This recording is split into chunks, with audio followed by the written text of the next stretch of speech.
Let us continue with the CS amplifier with active loads. So we have left out in the previous video. So we have a NMOS M1 circuit, which is where the input is applied.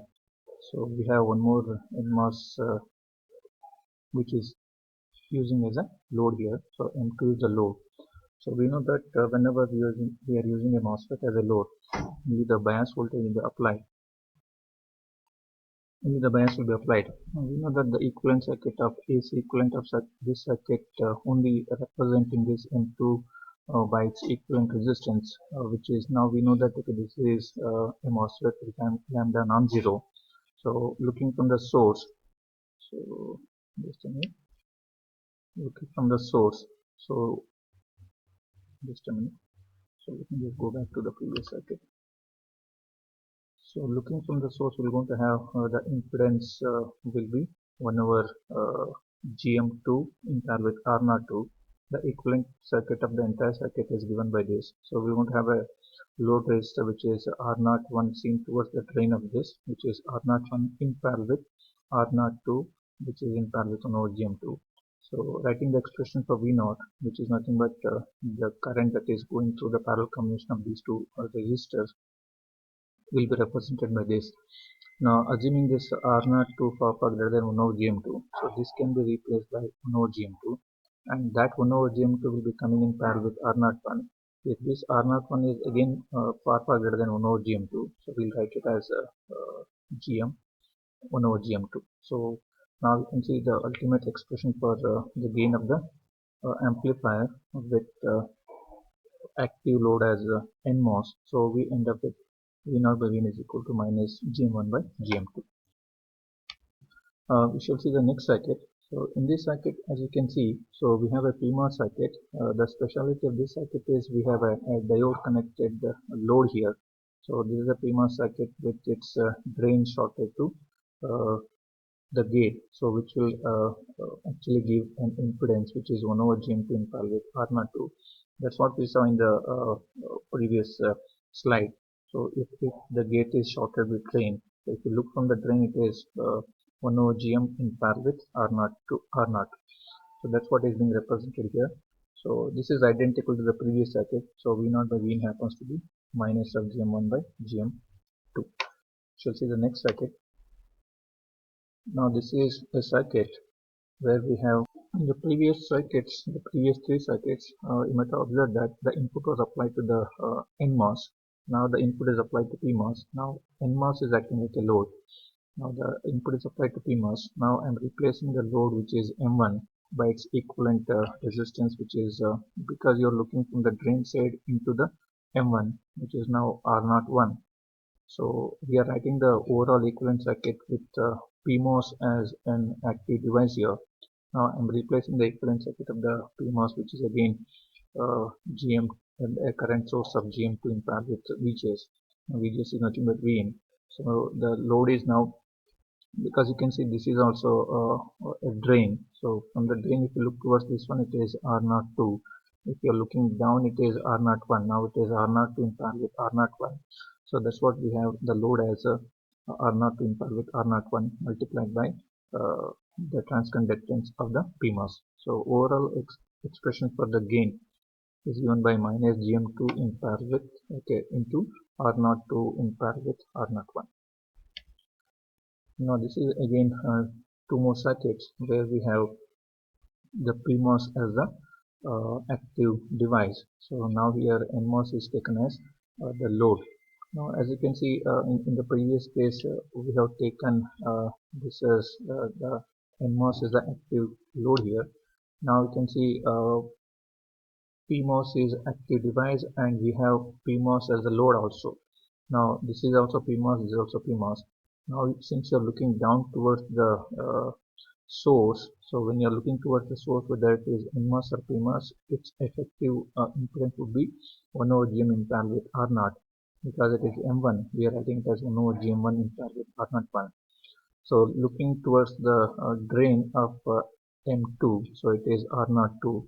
Now overall expression for the gain is now minus of GM2 multiplied by R02, which is the impedance looking up towards the drain, and in parallel with 1 over GM1 in parallel with R01. So this is exactly the impedance looking down in parallel with the impedance looking up here, which is R02, and here it is 1 over GM1 in parallel with R01. That is multiplied by the transconductance. So applying the same rule like R01 is far greater than GM1, and again R02 is far greater than 1 over GM1. So we end up with the expression as minus GM2 by GM1 as the gain expression. Now similarly, you can see we are still taking the PMOS as the active device here. Now this is NMOS is used as a load. So but here we are connected gate to drain. We know that when gate and drains are shorted, if you look from the drain, it is 1 over GM in parallel with R0. So you can see now, so now this is effectively 1 over GM in parallel with R0. So it is exactly a similar type of circuit. Even though I have a PMOS here, this is a NMOS. So this PMOS source is connected. In this case, drain is connected, but this drain and gates are shorted. The effective impedance looking from this node down is 1 over GM in parallel with R0. Here also it is 1 over GM in parallel with R0. Even though we have PMOS here, NMOS here, since this is a diode connected load, the effective impedances is 1 over GM in parallel with R0. That's why we have the same expression for the gain, which is minus GM2 divided by GM1. Now let us see an amplifier design using this active load. So you can see now I have an active device as NMOS. The active load is now PMOS. If you look from the load point, output point, and if you look up here, now this is the drain. This is again the drain. If you look from the drain side, if you look towards the drainage, it is R02 here. This is R01. That's why the expression for the gain is now GM1 multiplied by R01 equal with R02. Now we are asked to estimate the gain of the CS amplifier. So the CS amplifier gain expression is so and so. So having these assumptions of VDD is equal to 1.8, having an ID drain current of 1 milliampere going through the entire circuit, and assuming an overdrive voltage of 200 millivolt, that is 0.2 volts here, which is 200 millivolt, and we shall assume a maximum swing. To have a maximum swing, we need to have that VDSP and VDSN is equal to half of VDD, meaning that this potential it will be 0.9. If it is 0.9, if you have it as 1.8 and 0, this 0.9 is exactly halfway between that 0 and 1.8. So that's why we have taken VDSP and VDSN, that is drain to source voltage of P and N is taken as 0.9, and we are assuming lambda 1 and lambda 2, the channel length modulation factors of these two, as 0.01 volt inverse, and we shall also assume the Kp parameter of NMOS and PMOS as 200 microampere per volt square and 100 microampere per volt square respectively. In order to start the design, so we need to find what is W by L of N and W by L of P, and also the bias voltage for this, because we need to bias this also. So now using the equation, that is ID is equal to mu n Cox by 2 W by L of N VGS minus VTS whole square. Now, since lambda is non-zero, we are including this channel length modulation factor, that is 1 plus lambda into VDS. So by knowing these parameters of ID, mu n Cox, VGS minus VTH, which is nothing but the overdrive voltage, and the lambda value, and of course the VDS, which is 0.9, the W by L of NMOS happens to be 247.77. So assuming the value of L is equal to 1 micron, so we can get the value of W as 247.77 micron, and it can edit the values of W and L. Now how do we find the W by L of P? Now we know that the expression for the drain current for PMOS is exactly same as this, but only thing is that this will be mu P into Cox by 2, and this is actually a negative voltage. This is also negative. So let us take the magnitude of VGS, VTH, and VDS magnitude. When we take the magnitudes of all these voltages, the expression for ID is identical to NMOS and PMOS, but only difference is that mu n Cox is 200, mu p Cox is 100. because mobility of the holes is we have taken it as half of the mobility of the electrons. So because of which in order to have same current to flow in both the transistors, we are supposed to have the W by L of PMOS should be twice that of the W by L of NMOS. So that's why we have no need to find the W by L of P again. So once we know that mu n is almost twice that of is twice that of, as you can see here, Kp of NMOS is 200, Kp of P is 100. So this ratio is 2. So that's why we need to have the W by L of P should be twice of that of W by L of N. So which comes out to be so and so. And with these values, we know that overdrive voltage is 0.2 volts and threshold voltage is 0.4. The VGS of N happens to be 0.6 volts. Now again, the VGS of this P should also be 0.6. And at this point, because we are supposed to have a VGS of 0.6 here, so in order to have a 0.6 voltage, this is 1.8. If you want to have a potential difference of 600 millivolts, this should be at 1.2 volts with respect to the ground.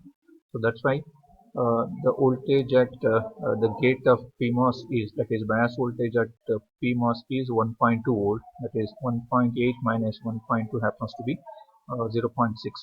Uh, so that way we can actually find what is the bias voltage required for PMOS, bias voltage required for NMOS, and what are the dimensions for this assumed bias. And we can certainly estimate the gain, because the gain expression, as you can see from the previous thing, it is gm1 multiplied by r01 in parallel with r02. We are supposed to find out what is gm and r0 and r02 with the values of id as 1 milliampere, WL as n is this much, and the unc ox is 200. We can actually find the transconductance of NMOS, which comes out to be which is given by the expression so and so. That value comes out to be 9.95 milliohm inverse. We know the expression for R01, which is 1 over lambda into ID, because it is R01, we'll substitute for that MOSFET 1, so which comes out to be 100K. Since in this case we assume lambda 1 equal to lambda 2 and the same drain currents are flowing, so both R01 and R02 are 100K. So we are supposed to get a gain of how much? Minus of 497. So can you see this is an abnormal gain? So in the previous amplifiers of CS amplifier with density load, we were struggling to get a gain of more than 810 because our swing was reducing. Now you can see we could able to get a gain of almost magnitude of 500, but you can see the available swing. This is the DC voltage at which your output voltage would swing. The only point here is that in case of active loads, we are supposed to dedicate the 0.2 volts for your pull-up device, that is the active device, and that is active load, and we need to leave this another 200 millivolts for that M1. So dedicating this 0.2 on either side, we are still left out with around 700 millivolts on about that reference point. So 700 millivolts can swing down and it can go up to 700 millivolts. So overall you're going to have a swing of almost 1.4 volts. Now you shall see one more design. So where we have looking for an active load CS amplifier. So our aim is to design a gain of 30 volt per volt. So with an assumption that ID is equal to 1 milliampere, and you can see now mu n and mu p's are different. So of course, depending on the technology, mu n and mu p's will be different. So we have the connection like this. So since it is given as ID is equal to 1 milliampere, we know the output expression is given by Gm into R01 in parallel with R02. We can get the value of R01 because we know ID, we know what is lambda of NMOS and lambda of PMOS. Their impedance, their resistance are coming out to be 10K and 5K. Substituting that in this equation with the known gain, so Gm comes out to be 9 milliohm inverse. So using this 9 milliohm inverse over here, so we can actually find the overdrive voltage, because one more expression for Gm is equal to 2ID by VOV, from which you can get the value of VOV as 0.22 millivolt, sorry 0.22 volt. Using this, substituting it over here, so we get the values of W by L of N and P. upon finding out the bias voltages, we can actually design the values.